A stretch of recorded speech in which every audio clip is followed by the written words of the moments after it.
My name is Chris Murphy. I'm the managing editor of the Cap Times, and I want to thank all of you for coming out tonight to hear Madison Mayoral Forum. This is a great crowd.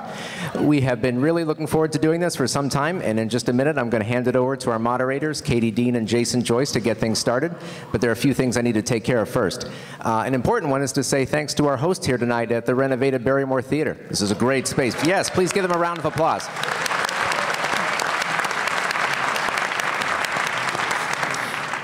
There are a few upcoming events I'd like you to know about too. First one is that 1 week from tonight, right here at the Barrymore, Arts and Literature Laboratory in Tone, Madison will be hosting a forum with these same candidates talking about arts issues in Madison. You want to make sure you see that. On Tuesday, April 9th, we will be hosting a live recording of the Madsplainers podcast, hopefully with the winner of the eventual winner of the election.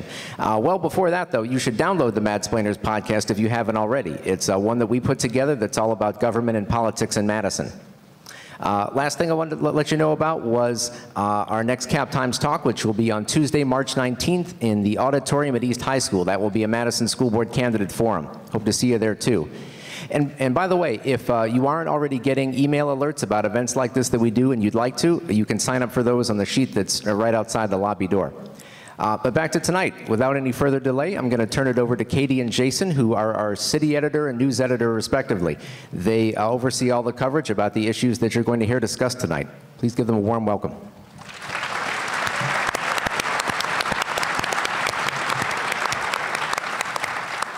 Thanks, Chris. Good evening and welcome to all of our candidates and to our audience. Thank you all for being here. We're going to begin with 1-minute opening remarks from each of the candidates in the order they're seated on stage, which was determined by a random drawing. Following that, each candidate will be asked a separate question directly and will have 1 minute to answer. Other candidates who wish to add their responses will have 30 seconds to do so and can signal that they'd like to add a response by holding up one of the yellow cards. Candidates will be limited to 5 such responses total for the forum. The candidate who was asked the original question will have 30 seconds for a rebuttal without having to hold up a card. Moderators may direct candidates to address the question or follow up with a more focused question at their discretion. All questions were written by Cap Times staff with input from readers on Facebook. We'll have 3 rounds of direct questions with 2 lightning rounds in between.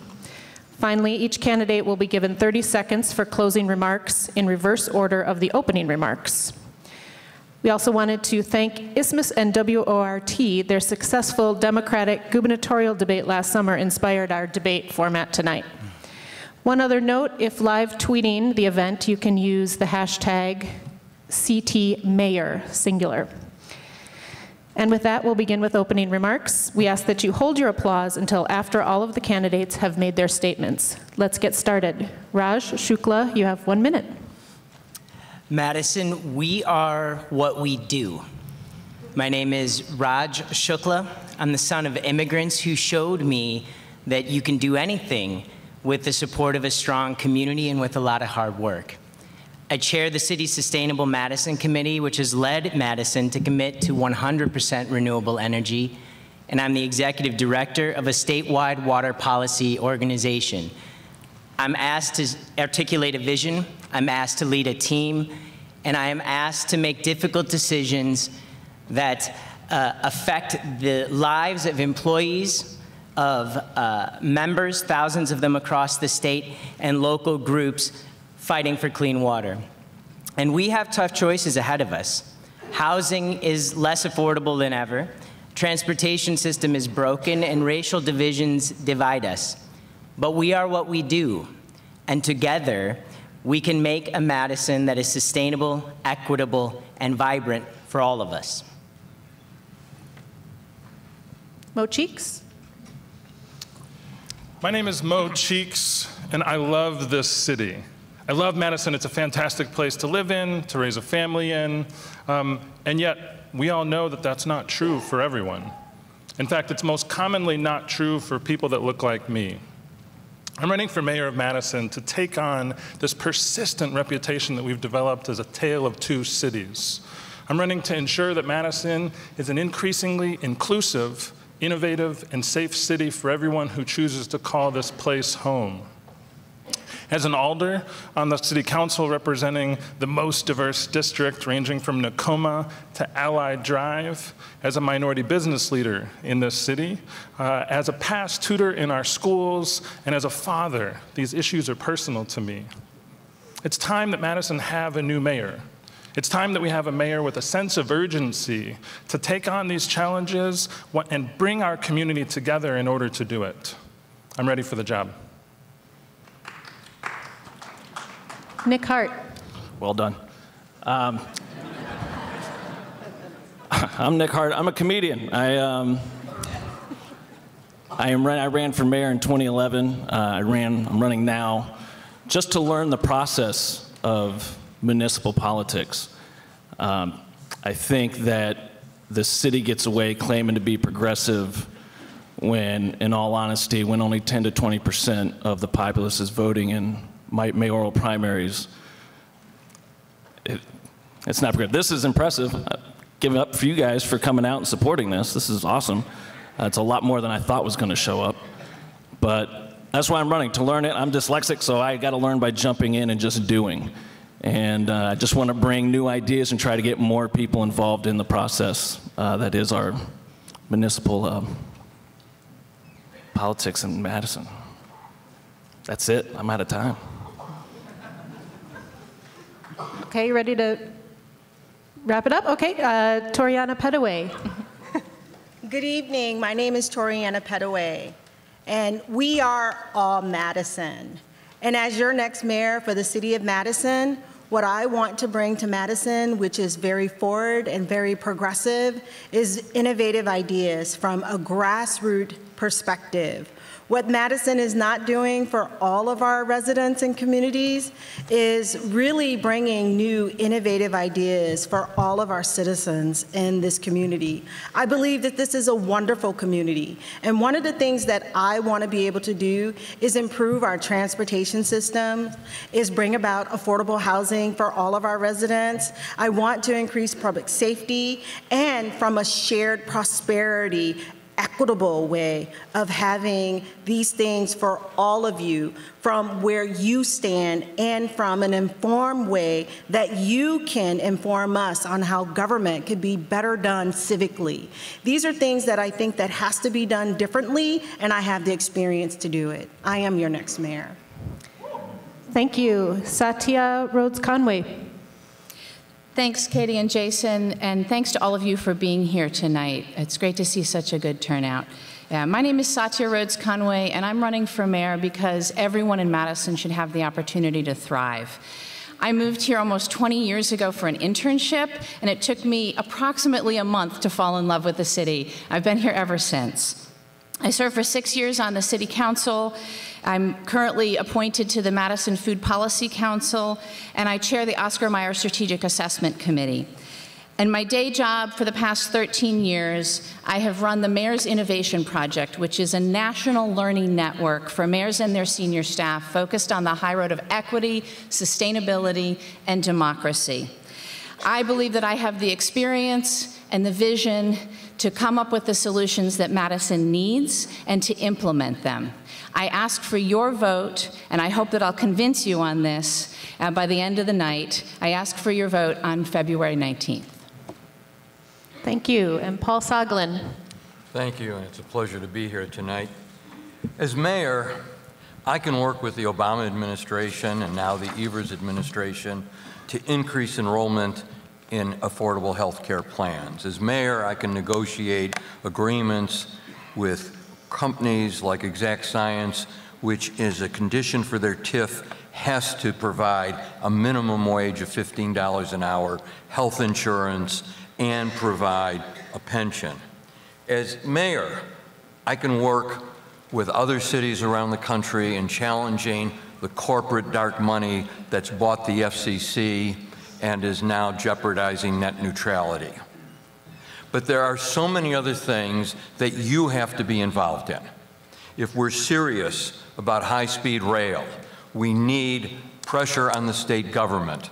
We need your support in attaining that goal. If we're going to reform the juvenile justice system, something that's controlled by the state and the county, you have to get involved. If we're going to do something with education, it's the same thing. Thank you. Thank you.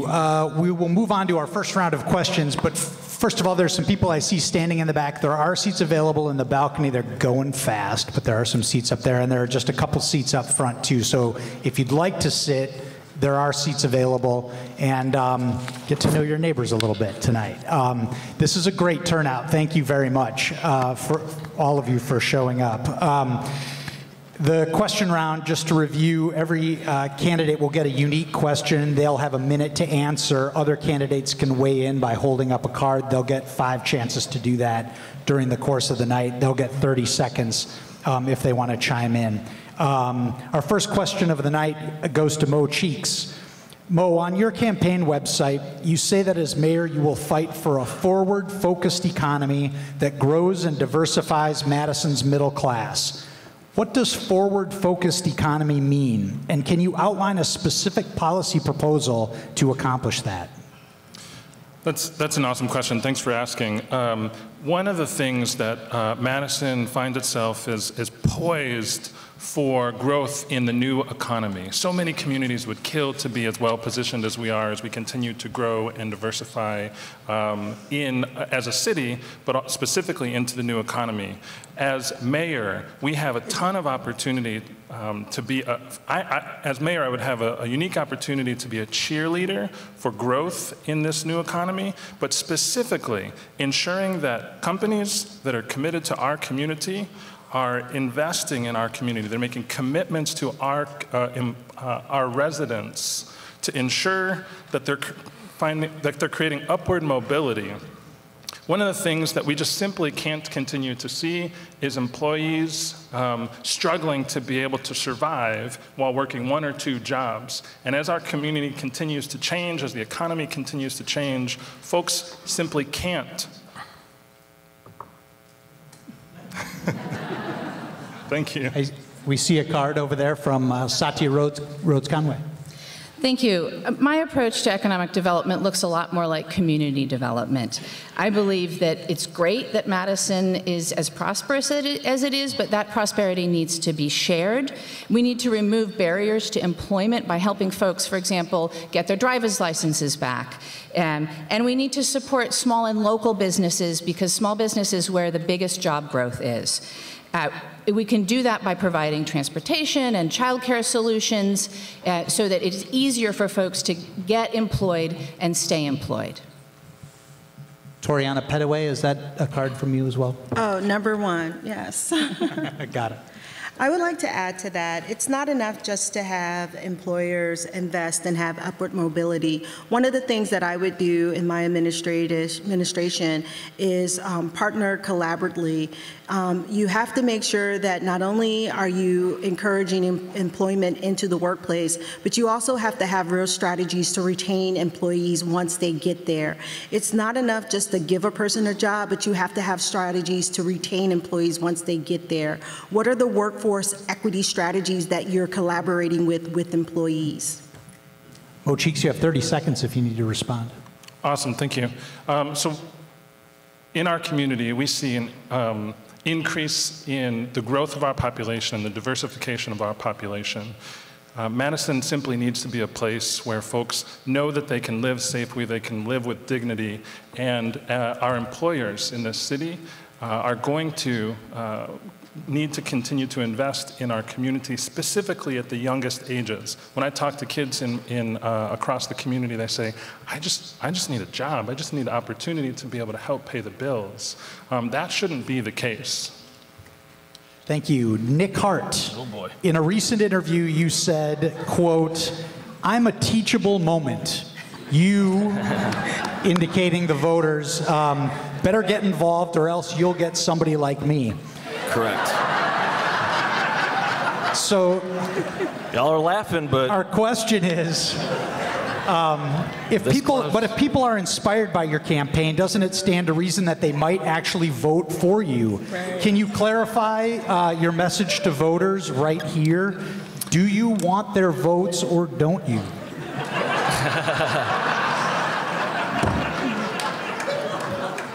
nobody in here is voting for me. but most people in Madison aren't here. So the people that are going to vote for me are all sitting on a bar stool somewhere watching the game, and I just have to remind them the day before. So that's what I meant by that. If you want to vote for me, I'm here. It's because I'm a comedian. They're like, oh, this is a joke campaign. I'm a comedian. I take joking very seriously. So I am serious about it. I don't need that 30 seconds. I'm done. Okay, Raj? I actually think you're making a good point. A lot of people in this city aren't voting in elections like this one or the one that happened just in fall, despite all the success we saw here in Madison. A lot of people around the state aren't.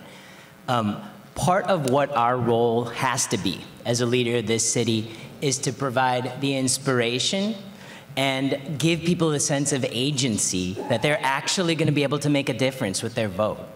I hope that as part of this campaign, we can show you that being a part of this city will actually show results, will actually help us create the place that we want to be in. Thank you. Toriana, okay? I absolutely agree with Nick. This is a teachable moment, and that's what civic engagement is. And I don't take what Nick is absolutely saying lightly. We do need to bring back grassroots advocacy back to politics and back to our community. Residents need to understand that this is your government and your opinions and your ideas matter, and that's what being engaged is all about. We are here for you, and so what you're saying is your opinions absolutely do matter. Okay, thank you. The next question is for Toriana. You are the city's first racial equity coordinator. What has been your biggest accomplishment in that job, and what challenges have you faced? That's a wonderful question, thank you. As the racial equity coordinator for the city of Madison, one of our biggest accomplishments, actually this past year, we passed a resolution to have all of our department heads, elected officials, and budget analysts take what is the Racial Equity and Social Justice Initiative equity analysis, have them go through a 4-hour training on all of our racial equity tools. And what's very significant about this is that all of our departments are required to do 3 racial equity analysis a year, and that is a mandate. And so from January to July, 174 elected officials, department heads had to be trained in the city, and I was able to accomplish that with my team of 32 facilitators, and we were very successful at completing that task, and that's very huge in the city of Madison. Thank you. Would anyone like to respond? All right, we'll move on to Satya Rhodes-Conway. In a video on your website, a supporter says you don't just talk the talk when it comes to equity, you walk the walk. How? What's something you've accomplished that has made Madison a more equitable place to live, specifically for people of color? Thanks, it's a great question. In my day job at UW, we focus on city policy through 3 lenses, and one of them is equity. Sustainability and democracy are the others. So I bring that lens to all the policy work that I do, all the policy work I did on the council, and certainly on the Food Policy Council. There's plenty of examples that I could pick from, but let me just talk about our work with the Oscar Mayer Strategic Assessment Committee. We just wrapped up our report, and we are getting it approved through committees now. And one of our top priorities was to ask the question of if we are completely successful with redevelopment on that site, what are the potential downsides for our vulnerable communities? How do we think about gentrification? How do we think about anti-displacement measures? And what is it that the city needs to do to make sure that we mitigate for those potential downsides and keep the north side around the Oscar Mayer site affordable? Mo Cheeks, you have a card up. I spoke earlier about the need for the city to be able to work for more people, one of the first experiences I had on the city council was having a family come to me and say, with the reconstruction on Verona Road, bus services might get cut in our city, in our neighborhood, and ensuring that that bus service got kept was one of the first actions I was able to take on the council. Since then, we've invested in closing the food desert in Allied. We've invested in paid family leave for all of our city employees. These small steps are the types of things that we need to be taking. Thank you. Thank you. Toriana Pettaway. So on both the paid family leave and for the Oscar Mayer project, I sat on both of those racial equity analysis and led them. I also trained the Oscar Mayer committee on the racial equity analysis process and what it is to be equitable in the city of Madison. And so those are things that I want to do, not just on a one-time basis, but in all of our policies and procedures, and in all of our equitable development, our transportation, in our housing and public safety, not just from a lens. Thank you. Seeing no yellow cards, we will move on to a question to Paul Soglin. Many critics have said that while Madison is a great place to live if you're white, the city has struggled with pervasive racial disparities, some of them among the worst in the country. Given that you have been mayor for 22 of the last 46 years, why are you the right person to lead for change in this area? Thank you. Can I start? When I left office in 1997, the disparity, for example, in median income between whites and African Americans was quite small, far smaller than it was in 2011 when I returned to office. The Race to Equity report that came out in 2013 is based on data from 2011. The data that we now have that came out from the latest reports for 2017 show significant changes that unfortunately are not appreciated, and I'm very disappointed that people continue to rely on the 2011 data, and that in turn undermines the progress that we've made, and it fails to recognize good, solid programs and how effective they are. Toriana Pettaway, you only have one more challenge remaining after this one, Toriana. Even if we don't use the data from the Race to Equity report, 5 years prior to that, the Urban League put out a report that no one ever even acknowledged. And so we really need to start looking at what communities of color recognize as disparities in our community. It took a white organization to produce information about Black and brown communities and the disparities in this community that had been long existent in our current administration for all elected administrations under our current mayor. Satya Rhodes-Conway, you're next. I'm not going to use one of mine. No, you're passing, okay. I was going to reclaim my 30-second rebuttal, but that's okay. Mo Cheeks. Thank you. The only two socioeconomic demographics that have grown appreciably in the past 10 years are households making more than $100,000 a year and households making less than $30,000 a year. And unfortunately, we know that those fall too often along racial lines. Our city has a value of equality, one where everyone is going to have the opportunity to be able to thrive, and yet we know for a fact that that's not happening. And so it's going to require new leadership and new levels of collaboration in order to get that done. Thank you. Any other yellow cards there before we revisit a Nick Hart? I think it really comes down to this city has to be honest with itself and admit that it is racist.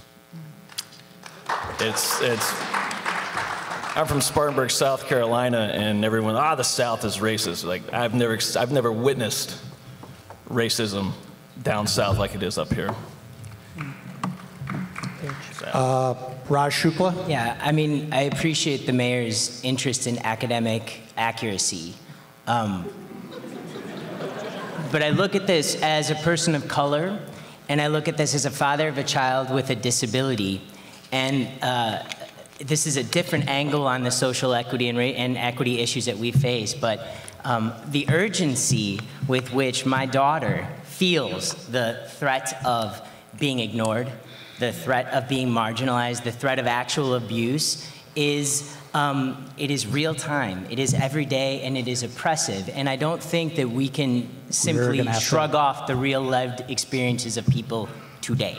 Thank you. Paul Soglin, you have 30 seconds. When I ran for election in 2011, the key focus of that campaign was poverty and the equity challenges our community faced. You'll recall my opponent in that election said there were no troubled neighborhoods in Madison. I'm very grateful for the report that came out in 2013 because it did so much to raise the level of discussion about the issue. Now we've completed 1,000 units of affordable.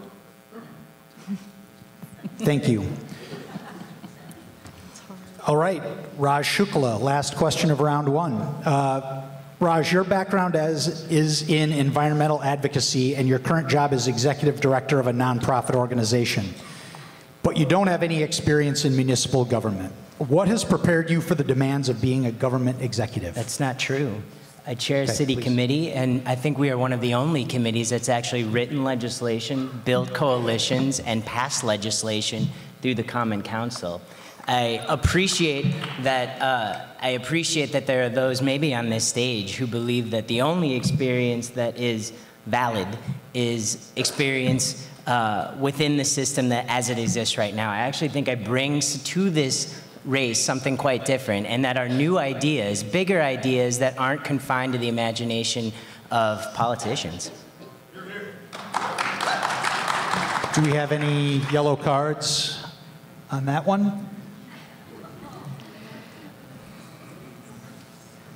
All right, let's give a round of applause to our candidates after the first round of questions.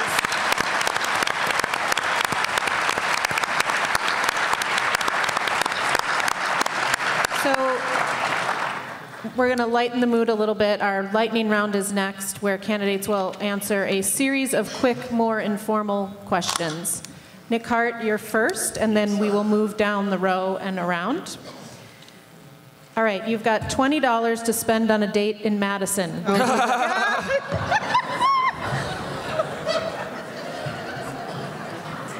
Who do you think I go out with?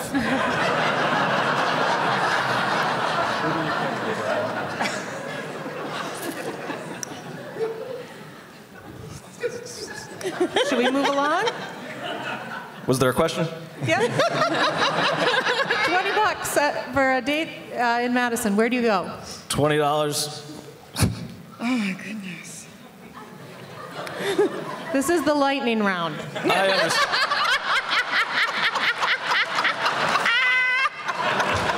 I understand that. I understand the question. $20. Where are you going with $20? The Caribou. All right. Winslow knows me there. I'll be treated fairly. Okay. Toriana Pettaway. I would go to Takara and ask for them to lend me a piece of sushi.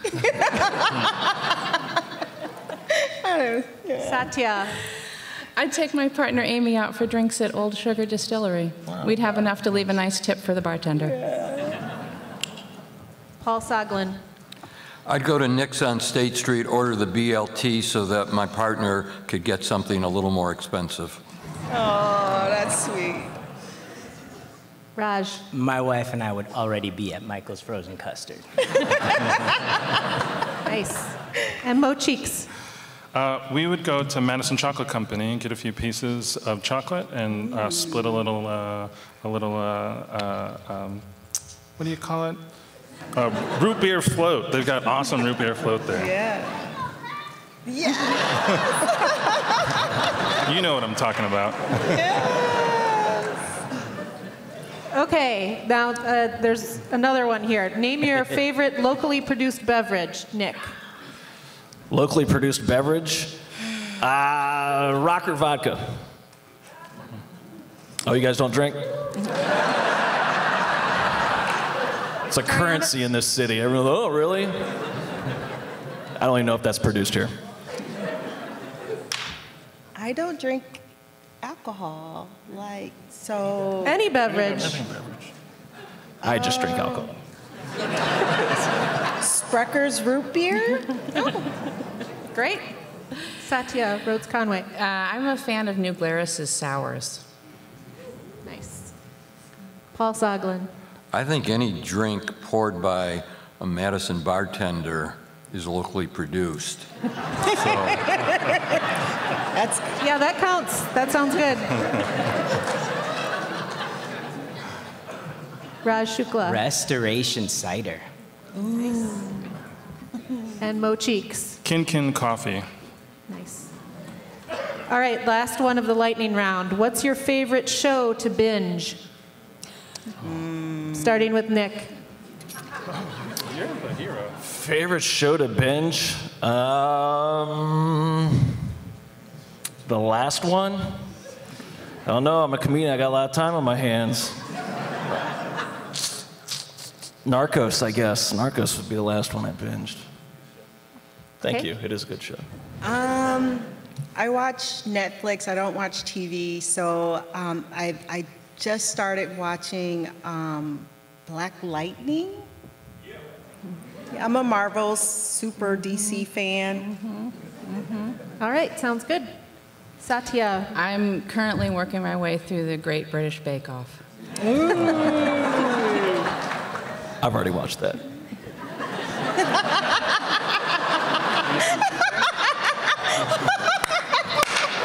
The BBC version, too? The BBC version, the very same. Respect. My girlfriend made me do it, but Respect. I know how to bake now. Paul Soglin. Because it has so many of my close friends in it, Penny Dreadful.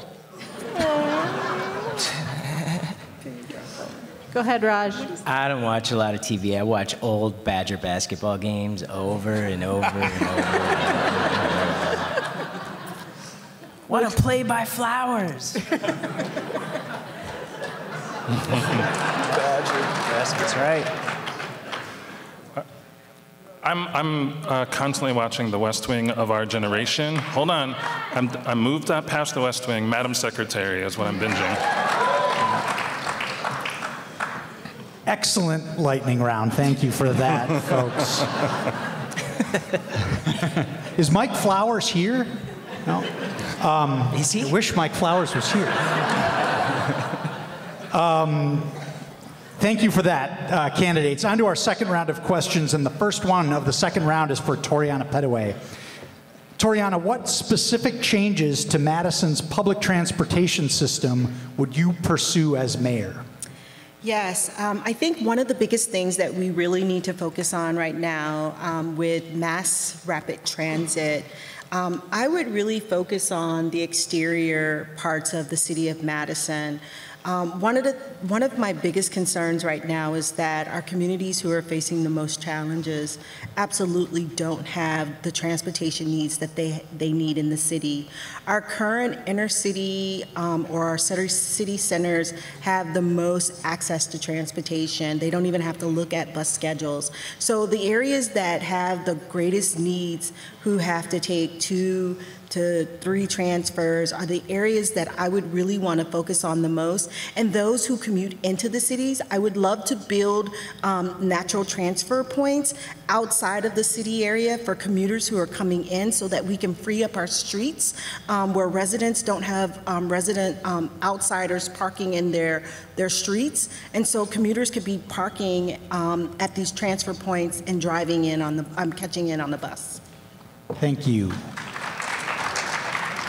I'm not seeing any yellow cards raised after that one, so we will move along to Satya Rhodes-Conway.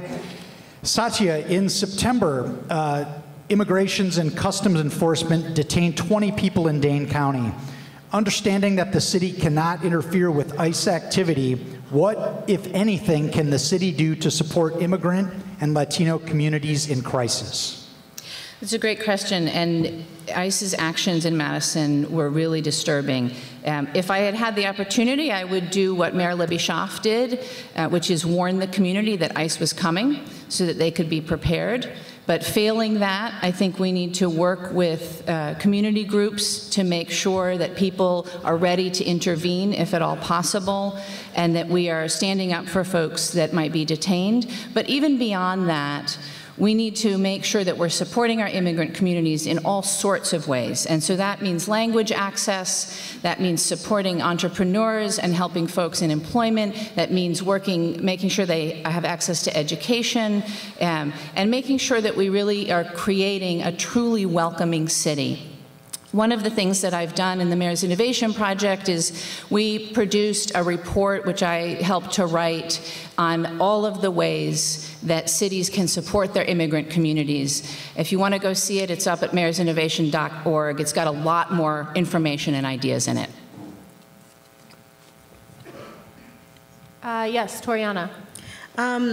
From my work doing equity work and racial equity work beyond my current position in the city of Madison, one of the things that we all need to do as residents in this community, if we're really going to help our immigrants in this community, recognizing that we do have an ability to get beyond our own neighborhoods. The best thing that we can do for immigrants in this community is really get beyond your neighborhood and meet people and forge genuine relationships and actually ask them, what can I do for you? Thank you. Anyone else? Mo Cheeks.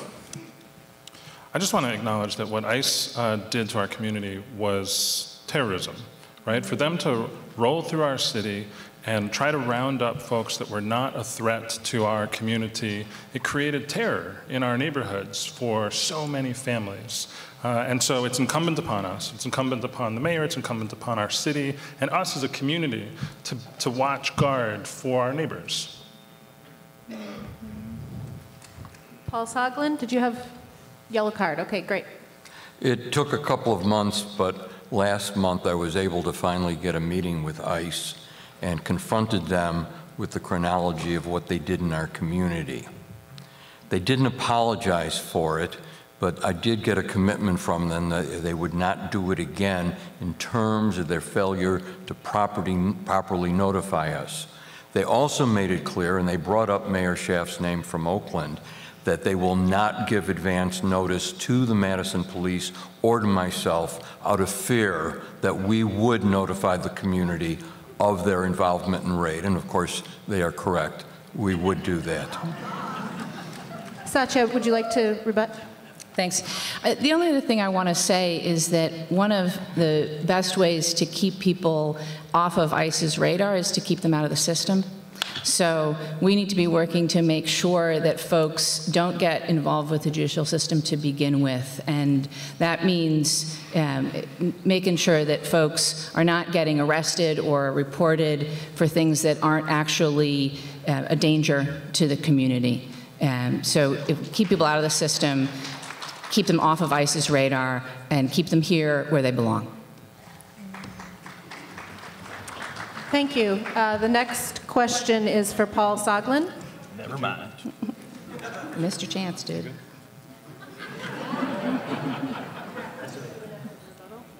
It wasn't a rebuttal. I was just going to say, looking at new ideas of policing and community policing, and maybe having the police operate like the fire department rather than a patrolling entity throughout the city. We have stations set up throughout the city, and then during that downtime they can have additional training, learn how to de-escalate situations better, for lack of a better term, hand-to-hand combat, so we're not shooting children who are having a bad psychedelic trip. How progressive do we want to be? Okay, the next question is for Paul Soglin. Madison has pursued a housing-first strategy in addressing homelessness, where families and individuals are placed in apartments with support services located on site. One example of that strategy is Tree Lane Family Apartments on the west side, which has experienced its share of challenges. How would you evaluate the implementation of that strategy at Tree Lane, and what would you change about it for similar developments in the future? To date, we have built 1,000 units. As most people are aware, the vast majority of those efforts have gone with very little problems or incidents. There was a mistake made in terms of Tree Lane. The Heartland organization that manages it, along with the city staff, attempted to get the most challenged families housed there. And with so many challenged families, with so many issues, it has turned out that we are in a situation where the case management and the support services are not sufficient. We've had 2 meetings with Carmen Porco, who manages Packers Northport, a housing complex that had similar challenges when he first took over. We are now engaged in a series of programmatic changes that is going to fix the situation and really make it great housing for these families and provide them the case support that they need. Thank you. We're not backing down on this. Satya? Thanks. I want to broaden the question because we have an affordable housing crisis here in Madison, and we need to come up with a whole range of creative solutions, not just building new housing and subsidizing developers, but thinking about how do we improve existing affordable housing so we can retain it as affordable? How do we build units throughout the community? How do we look at creative solutions like the tiny house village in my neighborhood and replicate that? Austin, Texas, and Eugene, Oregon are having success at a much larger scale than we are, and we need to do more. Thank you. Did I see another yellow card? Yep. Toriana, you're out of challenges. You want to borrow mine? No, I'm good. So Nick, are you giving one to Toriana? Sure, if she would like to use it. All right, go for it. Thank you, Nick. You see me many. On the affordable housing issues that we have in the city, and particularly in the Tree Lane community, I totally agree with Satya and the points that she bring up. If we're not approaching housing first from a holistic point of view, these issues are going to continue to happen. It's not enough just to partner with our community partners, such as what we've done in North Park. These families are living in crisis. It's an employment issue, it's a transportation issue, and we have to go beyond what we're already doing. Raj? Mayor Soglin's already sort of outlined the failures at Tree Lane, and Satya has articulated, and Toriana have articulated a couple different options. One thing that we aren't talking about that other cities are talking about, cities not so far away from us, Minneapolis, Grand Rapids, we are talking about looking at our zoning codes, period. In Minneapolis, they're eliminating single-family zoning. In Grand Rapids, they've done a version of that. In places like Palo Alto, they're enforcing minimum density rules for new developments. Now, those aren't necessarily right for Madison, but the conversation around affordable housing has to be more creative than simply creating a roof for somebody and then walking away. Thank you. Mo Cheeks? I appreciate everybody's ideas that they're contributing here. I just want to expand the conversation of affordable housing to recognize that everyone deserves to have the dignity of housing that is affordable. And right now, too many individuals, too many families in our community are struggling to be able to afford to live in our city. Hearing stories of single mothers and teachers not being able to stay in Madison is an enormous problem. As mayor, I'll double the Affordable Housing Fund with an increased emphasis on workforce affordable housing to ensure that working families can afford to stay in the city. Paul Soglin, would you like a chance to add a rebuttal? Tiny homes is not going to do it for families with 4 and 5 children. Families with 4 and 5 children with 1 adult in the household need the kind of support that our commitment to Housing First brings. And it's not just housing. We're focused on quality childcare. We are locating on transportation routes. We are focused on collaborating with the school district. And most importantly, we're making sure that they have access to health care and wherever possible, quality childcare. This is a failure that the city had coming into 2011. Thank you. Our next question is for Raj Shukla. In their roadmap to equity, Kids Forward outlined 3 goals to help Dane County reduce Madison's persistent racial disparities, and one of them was to expand and improve supports to prepare children of color for their school careers. As mayor, what steps will you take to help meet this goal? I think this is a gap in services that could have one of the greatest impacts, according to the research, on reducing the achievement gap, or if you look at it a different way, addressing the educational deficit that many kids are brought into when they reach school age. If we, and there isn't a dedicated funding source, this will take creativity, this will take leadership, this will take collaboration.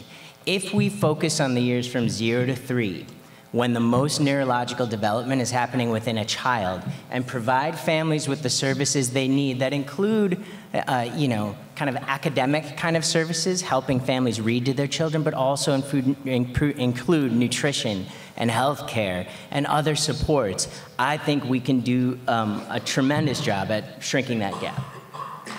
Thank you. Any yellow cards? Mo Cheeks. Our schools make Madison. And having young kids in our community have hope for their future is one of the most important things that we're going to do as a community. And as mayor, it's not enough to say, well, that's the school's responsibility. These are our kids. One of the things that we need to have is a cradle to career, a comprehensive plan for how we're going to collaborate as a community to ensure that every step along the way a child is prepared for success and has investments that ensure that we're raising a high bar for all of our kids to be successful. Thank you. I think I saw another card up there from Paul Soglin. Yes. There's 3 things I'd like to point out. One, there is nothing that the school district can do that is as important as what we do as a community that supports out-of-school time. Most of children's waking hours is out of school. So we have collaborated with the district, and we are now focused on what happens on vacations, what happens after hours. That is why we're increasing the funding for neighborhood centers. That is why we went to the district and said to them, why are you not taking advantage of summer food programs? Thank you. Rebuttal? Okay. Moving on, this question is for Mo Cheeks. Madison's comprehensive plan estimates that 70,000 new residents will move to the city by 2040, and 40,000 new housing units will be needed to accommodate them. What strategies would you pursue in housing policy to address that growth? That's an awesome question, and one that I regret that I used a rebuttal for earlier. One of the most challenging things that we face as a city is growing responsibly. We've seen increase in the growth in our city because this is a desirable place to live. In order for us to grow with the sort of pace of growth while also maintaining our neighborhoods, we need to make sure that, as I said earlier, we're investing in affordable housing across the entire spectrum, and that we're working with the private sector to spur growth that meets what our neighborhoods expect to be able to see. Now, housing can't be disassociated from transportation. We have to make sure that we're investing in regional transportation and public transportation options that make it easier for people to have access to jobs. That's the sort of work that I've been doing on the council, and I'm extremely excited to be able to focus on that as mayor. Thank you. Nick Hart. I'm really just interested what's going to be happening in 2022 when the town of Madison, which I found out that I live in,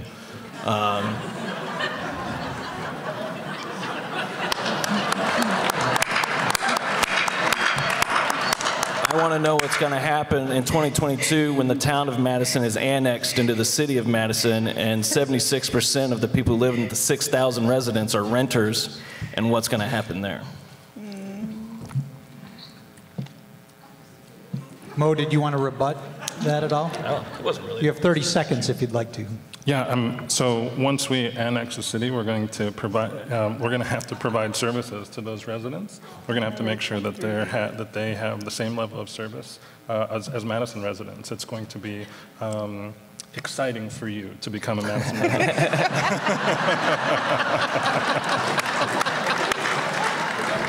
Except I don't get priced out. Excellent. This next question is for Nick Hart. All right. Nick, in parks like Olbrich, Brittingham, and Wingra, the city is partnering with for-profit businesses to offer services and revitalize underused spaces. The city has also undertaken public redesign processes for several other parks. What should the city be doing with its parks that it isn't doing right now? Using them? I don't know. I know that there is I don't know. It was brought to my attention that they want to kind of tear up James Madison Park, which I think is a mistake, just to put in parking spots. Like, what are the parking garages for 3 blocks away? I don't know. Keep using the parks, guys. Go to them. Okay, thank you. Is that good? What, any more? Kind of a strange question. Satya Rhodes-Conway. Our parks are a tremendous resource here in Madison, and just one of the things that I'd like to look at is how we can use them to help better manage our stormwater.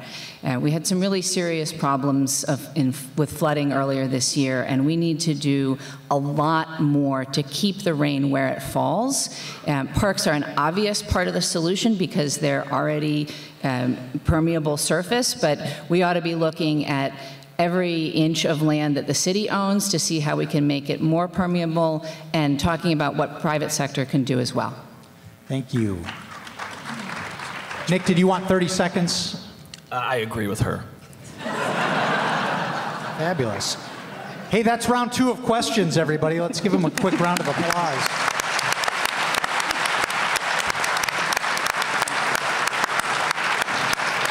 All right, lightning round number 2 is upon us. We're going to start this round with Satya Rhodes-Conway. Bring it. Satya, what book are you reading right now? Or what was the last book you finished?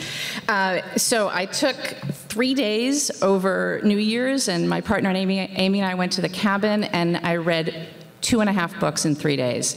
I read Providence by Anne Leakey. It's a science fiction book.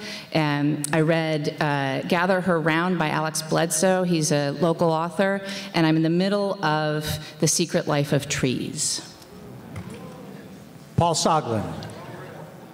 America's Game, and it is a book about the role of Americans, not just from people from the United States, but from South America, Central America, who play baseball, and the challenges and the racism that they confronted, and the difficulties in regards to language in particular, which ended up with a lot of great players like Roberto Clemente being mocked, and their story is actually in some ways more profound than the discrimination of players who are African American in this country.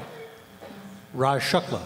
I'm rereading a book called Bowling Alone, which is about the decline of community institutions and how we might rekindle them to do great things in this country. Mo Cheeks.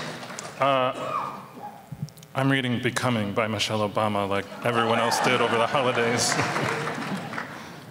Nick Hart. The last book I read was the Black's Law Dictionary. Toriana Pettaway.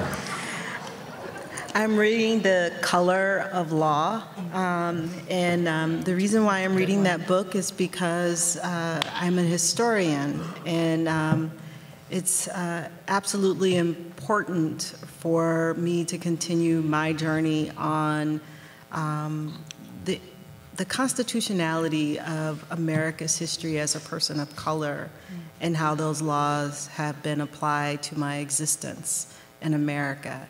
And if I'm going to continue the work that I do, I want to be able to consistently deconstruct that. Satya Rhodes-Conway, name your favorite Madison park. If you feel the need in this round to say why, please limit that to 15 seconds or less. How can you pick just one? I'm really partial to Warner Park because I represented it when I served on the city council. Paul Soglin. Hoyt Park, it's next door and it's so quiet. Raj. I really like Central Park because I like music and I like food. Mo. My favorite park in Madison is Allied Park, which is a new park that we created in the Allied neighborhood that Ms. Sina helped create. It has the best basketball court in the city and has one of the first neighborhoods that has Wi-Fi in the park. Nick Hart. I've lived in the Tinney neighborhood for 15 years, so Tinney Park and James Madison Park are my favorite. Toriana. Even though I don't live on the south side anymore, my park, because I live the majority of my time on the south side, is Penn Park. Satya, final lightning round question of the night. Badgers, Mallards, Radicals, Forward Madison FC, or Mad Rollin' Dolls? Oh, man. Mad Rollin' Dolls, no question. Paul Soglin. Mad Rolling Dolls. Raj. Do I have to answer this? Please. If you can't stand the heat. What a play by Flowers. Badgers. It's Badgers.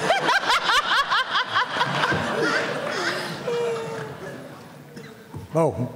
Mallards, because it's the only one that my daughter's been to so far, and she's 3 and she runs around the room and pretends she's playing baseball. So. Right. Nick. Raj, don't let him talk to you like that, man. Madison FC. My boy, Toriana. Nick. I'm going to have to say the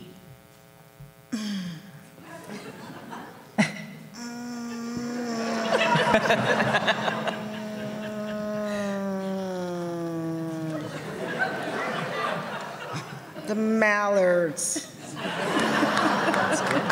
That was painful. Thanks, everybody. All right, now we're going to move on to our final round of questions. For this round, the first question goes to Paul Soglin. Madison was once a national leader with its recycling program. Today, many other cities have citywide composting programs. Reducing food waste is seen as one tactic to reduce global warming. Where do you stand on Madison's sanitation and recycling program, and what improvements would you want to make? Well, Madison still has and still is one of the leaders in recycling. The food waste disposal program ended up being energy inefficient. We were spending more money individually collecting from households than was really being gained, whereas if we were to work with commercial ventures, large grocery stores, restaurants, far more energy can be consumed given the output to collect it. And so we're going to be working with the Madison Metropolitan Sewage District, which is already operating biodigesters. And it's our hope that we're going to get as much of that food refuge into their biodigesters and therefore accomplish even more in terms of efficiency. Thank you. Anyone yellow card? All right, now the next question is for Satya Rhodes-Conway. Or excuse me, for Raj Shukla. The city has been increasing its efforts to gather diverse public input outside of traditional city meetings. The comprehensive plan resident panels of the city's African American, Hmong, Ho-Chunk Nation, transgender, Latinx, elderly, youth, homeless, and formerly incarcerated populations are one example of this. How would you continue or expand the efforts to hear from the Madisonians who can't always show up at public meetings? Sure. I think one, there are ways that you can change when meetings are held or where they're held to make them more convenient depending on who you're trying to reach. But one thing that I would like to do is add more youth voices to all city committees and add more youth voices in general to government. There are hurdles to adding specific people or specific classes of people to different committees, but I'd like to get around those. I'd like to find out what we can do to make sure that youth voices in particular and youth voices of all backgrounds are included in decision making. Satya. Can I borrow a card? I think this is a critical question because we do not do a good job at community engagement here in Madison. It's not reasonable to expect people to show up and do their 3 minutes at a meeting. I want to keep the resident panels and continue them on and use them for all sorts of input, but the most important thing is that we not just go out to people and say, here's our plan, give us reactions. We need to be going out to people and saying, what's your life like? What do you need from your city? What are your issues? And we need to listen to that. I see that Nick Hart has passed another one of his cards over to Toriana Pettaway. I'm a team player. He's Please. so gracious, and I'm honored. This is an area of expertise of mine, and so I am not interested as your next mayor to have people come downtown. One of the things that I would do as a solution to how we engage not only youth but all residents and to how we better govern from a grassroots perspective is go where people are already meeting. But not only that, one of the things that I definitely want to do, because our youth is our next generation and they should be better civically engaged, we need to be... Thank you very much. Raj, you have 30 seconds to respond if you'd like. I think the point Satya makes is a really good one. And part of our issues, I think, around transportation, part of our issues confronting big questions, period, is that we don't do a good job of actually giving folks that have the most at stake the power to make changes in their lives. The city's role should be to find ways to give agency to the people who are most impacted by the failures of the city. Right. That's how we make change, and that's how we overcome some of the challenges that we've created for ourselves sometimes. Thank you. Next question to Mo Cheeks. Madison experienced historic flooding this summer, which brought to the forefront questions about stormwater management and lake levels. Evaluate Madison's practices in this area and share what you would do differently as mayor. So this summer we saw flooding in a way that really shocked the system. I think all of us recognize that our isthmus and our lakes are essential to our city. That affected neighbors in my district, it affected myself. One of the things that, when we look at such a complex issue as flooding and stormwater management, the reality is it requires a level of collaboration from the city and the county and the state that not only needs to happen now, needs to happen 10, 20, 30 years ago. And so I would say that the most important specific thing that we need to do is make sure that our community is at the table, but our stakeholders are working collaboratively. As mayor, one of the things I'll do is add someone in the mayor's office that's going to be specifically focused on environmental policy and ensure that that person is helping our city make decisions with an environmental lens, because that's going to be important. Just as people are important, our planet is important to all of our decisions. Raj Shukla, 30 seconds. Yeah, what happened this summer wasn't a shock to scientists, and it wasn't a shock to anyone paying attention to what's going on our planet right now. It shouldn't have been a shock to anybody sitting on this stage, maybe with the exception of Nick. Don't go there, dude. I went there, buddy. We'll talk later. 2 blocks from Tenney Park, man. I saw that coming. I sat in the council chambers as a university experts told the council, this was in 2015, told the council what would happen if the rains that we experienced this summer had occurred over Madison, and they showed us flooding, a lot like what we saw. This shouldn't have been a surprise. We should not constantly be reacting to the changes that we're seeing, and we should be have a little more foresight in how we govern. Thank you.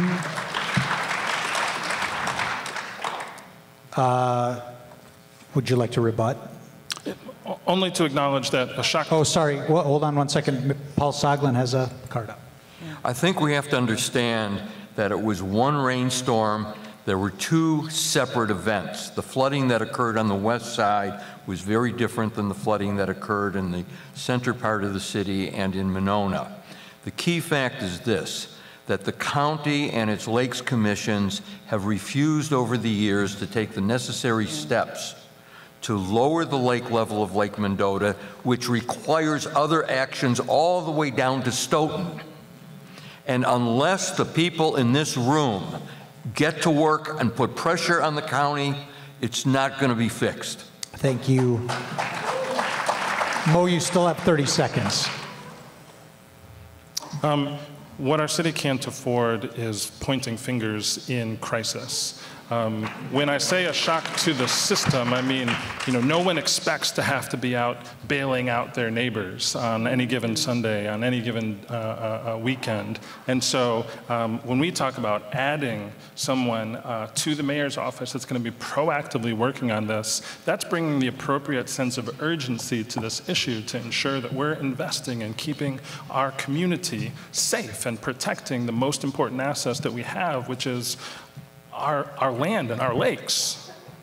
Thank you. Next question is to Nick Hart. All right. What can the mayor of Madison do to address climate change, and what policies would your administration pursue?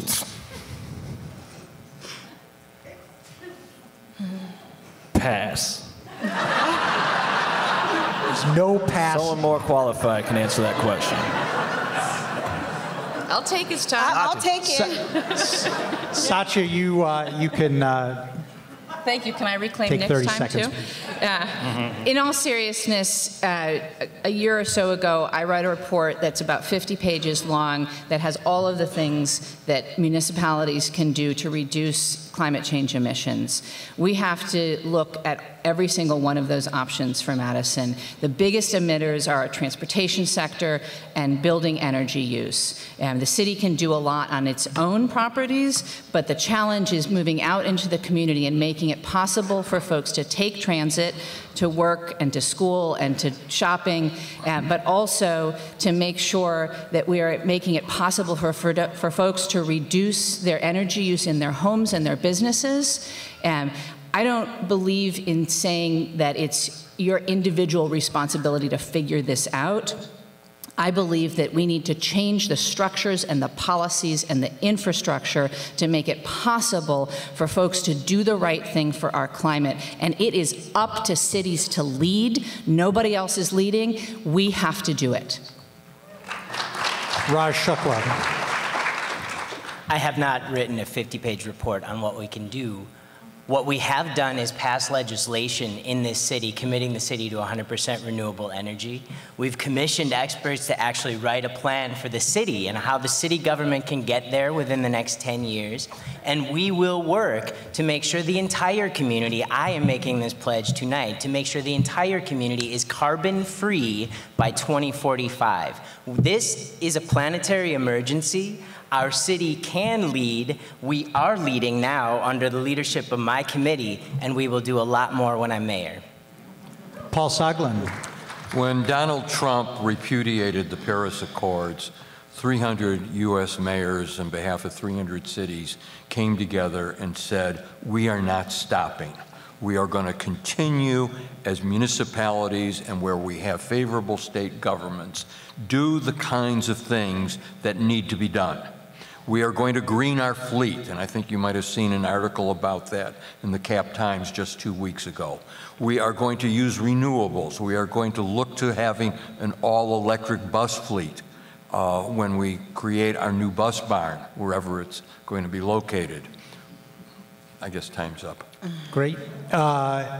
Nick, you have 30 seconds to respond if you'd like. I agree with everything everybody said. I think it was well put. Okay, thank you. The next question is for Toriana Pettaway. Madison is a great city for biking, but there are gaps in the infrastructure that keep some people from doing so. What would be your priority as mayor in developing Madison's network of bike lanes and trails? That's a wonderful question. Thank you for asking. Actually, in the last couple of years, I've actually been a huge participant in our B-cycle expansion in the city of Madison. One of the things that I would do as mayor is continue to work with our current B-cycle committee to make sure that we are actually expanding the use of bikes in our city, and not just for those who are currently participating in the use of B-cycle, but those who are avid bike riders. And basically look at what we're not connecting in our current bike paths, but for those who aren't on bikes. One of the things that I did with the Dave Trowbridge is basically help him do surveys with our underutilized users in the community. Why aren't you using bikes? What's keeping you from getting on bikes? Those are the types of things that I want to make sure that we're continuously doing for our underutilized communities and expand those efforts so that we can have better services, better paths for all residents in our community to take advantage of our paths. Thank you. Would anyone like to respond? Okay. The next question, and actually the last question, is for Satya Rhodes-Conway. Issues relating to public safety, including police officers in schools, car thefts, gun violence, regularly come up in public conversations. Is Madison a safe city, and how would you assess its public safety challenges? It's a great question. Madison is a safe city, but that doesn't mean that we don't have some challenges that we need to work on. My approach on public safety issues is to look for the root causes and see what we can do there so that we don't have trouble downstream. I'd like to look at what Minneapolis is doing. For example, they have an Office of Violence Prevention where they've hired people to be in the schools and in the community to work with kids, make sure they're connected to opportunity and education, to prevent problems before they happen. We also need to look at what are the impacts of addiction and the opioid epidemic on crime, and make sure that we're providing adequate mental health services so that we are preventing, again, problems before they even happen. It's obvious that we care about the safety of our community, but I'm not interested in just punishing people. I'm interested in solving problems.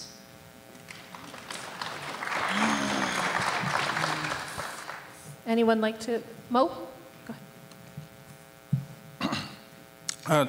I appreciate Satya's remarks. I think getting at the root cause is essential. That's why I took on this issue a couple of years ago to lead the city's investment into the most significant proactive violence reduction plan that we've made, investing over $400,000 into peer support and reentry support, recognizing that a preponderance of violence and crime that exists in our city is happening from folks that we know they're on the bubble. We can predict this. And so as mayor, we need a comprehensive plan to get at, as I agree with Satya, to get at root causes. That's the work I've been doing, and that's what I'll continue to do. Thank you. Nick. Yes, I want to see more energy put into community policing models. If you want to provide stability in all neighborhoods of our city, emphasize safety while promoting and protecting equity, the police throughout the city need to establish a current environment of trust, a history of trust, and a future of trust.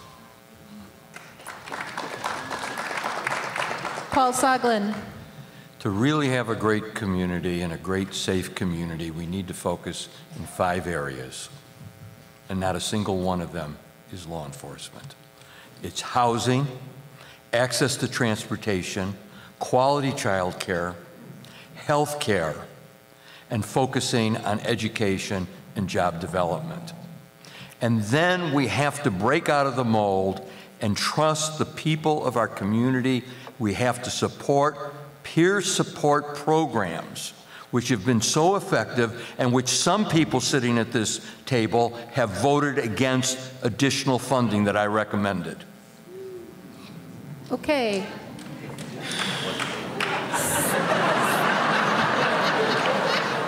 Can you get another card from me? Satya, would you like to rebut? I haven't been on the city council for 4 years. In all seriousness, this is a critical issue, and we need to, in addition to what I already said, we need to work on the trust gap between the police and the community.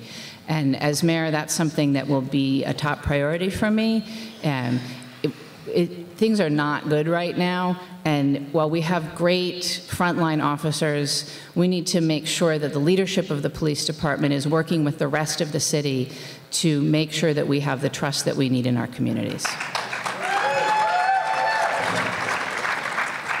Thank you very much. Let's move into 30-second closing remarks. We are running a little early, so feel free to take like 45 seconds. Seriously, let's change it. We'll make these closing remarks a minute. We will start at the other end of the table and work this way. The microphone is yours, Paul Soglin. Thank you.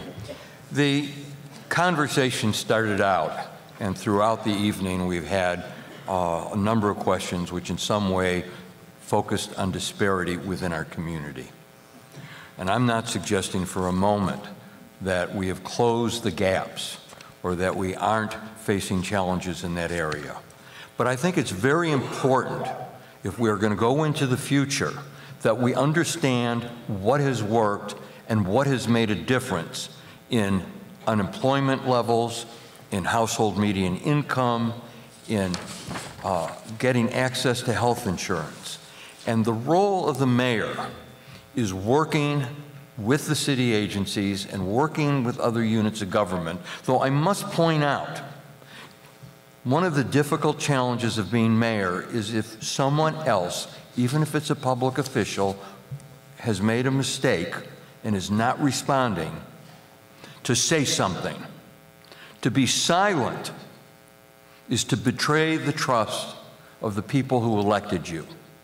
I don't enjoy being critical, but I am not going to keep my mouth quiet, whether it's a Republican or it's a Democrat in office, if they have failed to meet their obligations, and for example, may have allowed companies that have more of an interest in piers and access and high water levels than the better concern of all the people of our community. Satya Rhodes-Conway. Thank you. Thanks, Jason and Katie and the Cap Times and all of you for sitting here tonight and listening to us. You've heard a lot of talk about a lot of issues. I'm running for mayor because it's time to not just talk, but to actually do. I think we need a mayor who has the political courage to implement solutions and is not thinking about the next election. I am proud to be endorsed by a long list of folks, who I will not tell you all of them, but Representatives Lisa Subeck, Kelda Roys, former Reps Berceau, Pope, and Spencer Black, Pam Porter, Brick Kudabak, Vicky Selko, Katie Bellinger, Sarah Davis, all sorts of people you can look on my website. I believe that I have the experience and vision necessary to lead Madison into the future, and I hope that tonight I have earned your vote on February 19th. Thank you so much for caring about our city and being here. Let's make sure that Madison is a place where everyone has the opportunity to thrive. Toriana Pettaway. Thank you for this evening. Thank you for being here tonight. This was a wonderful debate, wonderful questions. We are all Madison, and I just want to say I'm leading on grassroots efficacy and bringing back what's important to all residents in this community. I have not only worked for the City of Madison, this is my second time working for the City of Madison, but I've also worked for state government for over 20 years. And what's really important about my experience in bringing back what I know what needs to happen is trust, transparency, and really bringing back the issues from your lens, from an equitable lens and transparency. Affordable housing is not affordable in this community. Transportation doesn't go everywhere in this community that needs to go in this community.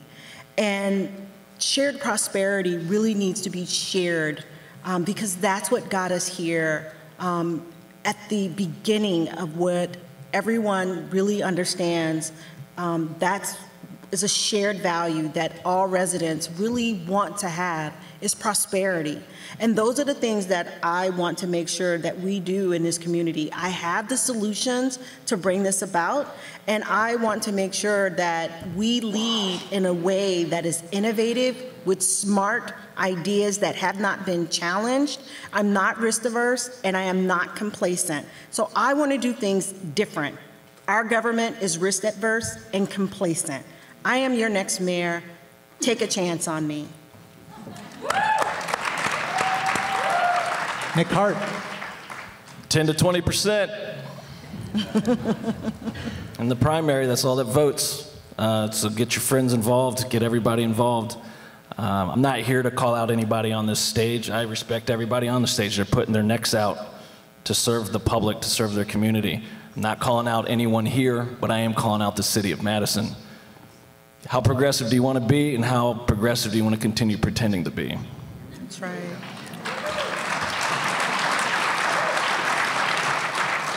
I'll be at the Comedy Club later tonight if you guys want. Mo Cheeks.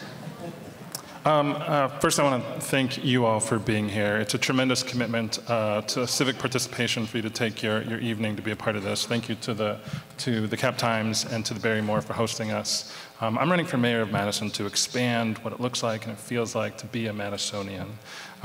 As we work together to make this city a more inclusive, more safe, more innovative place, we have the opportunity to lean in on the strength of our city as a place with one of the highest densities of millennials per capita working in our workforce, one of the highest high-tech job density in the nation as a city. Madison is moving forward in a way that we have the opportunity to lead if we ensure equitable economic growth along the way. And as a minority business leader in this city and as an alder, I'm extremely excited to lean into that. If you want to be a part of that, if you want to be a part of the hundreds of Madisonians, thousands I guess at this point, that have already joined this campaign, I want to encourage you to go to mocheeks.com and sign up to volunteer. Don't forget, the election is on February 19th, but if you're in this room, you already know that, so that's for anyone who's listening to this sometime later. Thank you all so much. This is amazing. Thank you. Raj Shukla. I want to end where we began tonight. We are what we do in Madison, not what we think we know, not what we campaign on year after year with few results. We are what we do in Madison. And what I have done in Madison is bring businesses together with activists, with students, with seniors, with brown people, with white people, to reach for the most ambitious goals around climate change in the state, with other communities since following suit, 100% renewable energy. What I do is work with local groups across Wisconsin to protect our water, and I do it by setting a bold vision, motivating a talented team, and making very difficult choices. We've talked about a lot of them tonight. We have huge decisions to make around affordable housing. We have huge decisions to make around transit. We have huge progress that is absolutely urgently necessary to make around the racial divisions that exist in this city. But we are what we do. We can make a city that is equitable. We can make a city that is sustainable. We can make a city that is vibrant for everyone that lives here. It's just up to us to do it together. I'd urge you to find out more. I want all of your votes. I don't expect, but I expect that you're going to leave here with a lot of questions. So head to rajshukla.com, rajshukla.com. Learn more about what we're building, join what we're trying to build here, chip in if you can, but by all means, as Nick Hart says, get involved in your democracy. Thank you so much to all the candidates. Please, everyone join me in thanking them.